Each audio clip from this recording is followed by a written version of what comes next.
Hi there, and welcome back for our next lesson in APUS history. Today we're going to be doing the last content lesson in period 4, the Society of the South in the Early Republic. I'm your APUSH Lady Boss, and I want to thank you for joining me. You can go ahead and click down in the description for some follow-along notes to guide you as you go through this video. So, as always, we want to stay focused on our learning objective.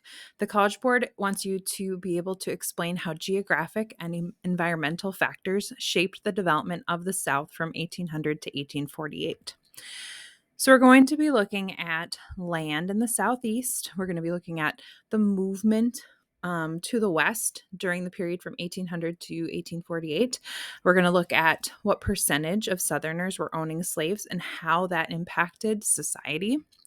And we're also going to look at how there was a growth of a distinctive Southern regional identity. So we're going to go over some historical context, talk about King Cotton, and then get into that Southern regional identity. So really what we want to think about is at the beginning of this period, the Louisiana Purchase is going to double the land claims of the United States. And then throughout the period, there's going to be significant westward expansion, and that is going to fuel conflict with American Indians and continue to push American Indians further to the west. Additionally, in this period, we have the market revolution and transportation revolution. What this is going to do is it's going to be some pretty major economic changes that are going to allow for migration to the west to become easier as there's more transportation developments out there. It also is going to increase regional specialization. So our South is going to become even more focused on commercial agriculture, specifically cotton. We're also going to see massive demographic changes in this period. So we have rapid population growth. A lot of this is because of higher birth rates, but we also do see a rise in international migration. And we also see migration patterns shifting. So we see our population move further to the west. As you can see here in these 4 graphs, this is representing 1790, 1800, 1810, and 1820. You can see the population shifts further to the west.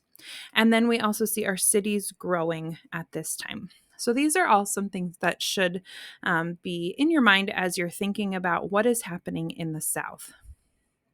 So, King Cotton is a phrase that is used to indicate the economic and political importance of cotton production.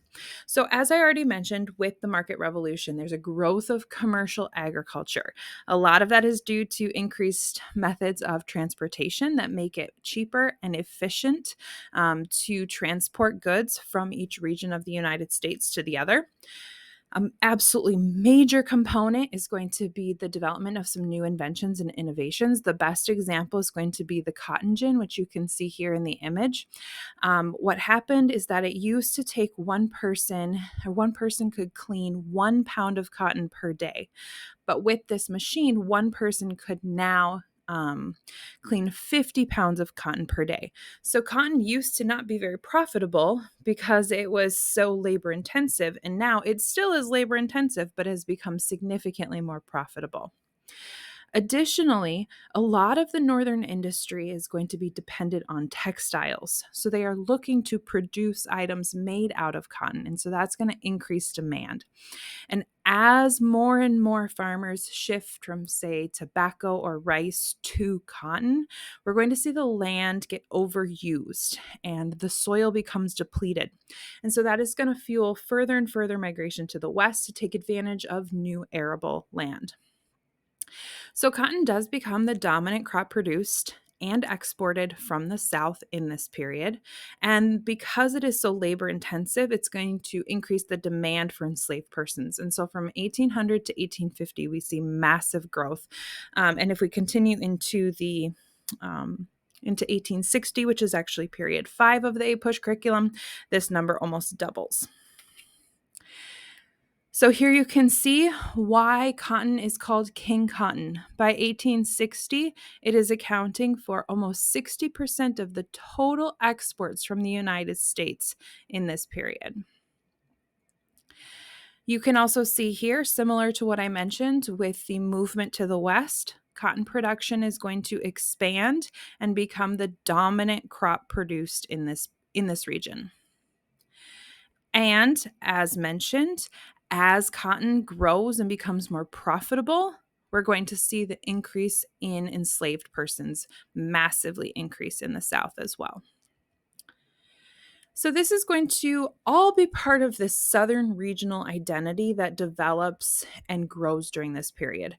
So, the Southern regional identity is going to be primarily characterized by commercial agriculture and slavery, even though the majority of whites did not own slaves. So, I'm going to come back to this slide. But here you can see this is the percentage of whites who owned enslaved Africans or who enslaved Africans in the 1850s. 75% did not own slaves, and very few actually had those massive plantations that people often think of when they think of slavery in the South.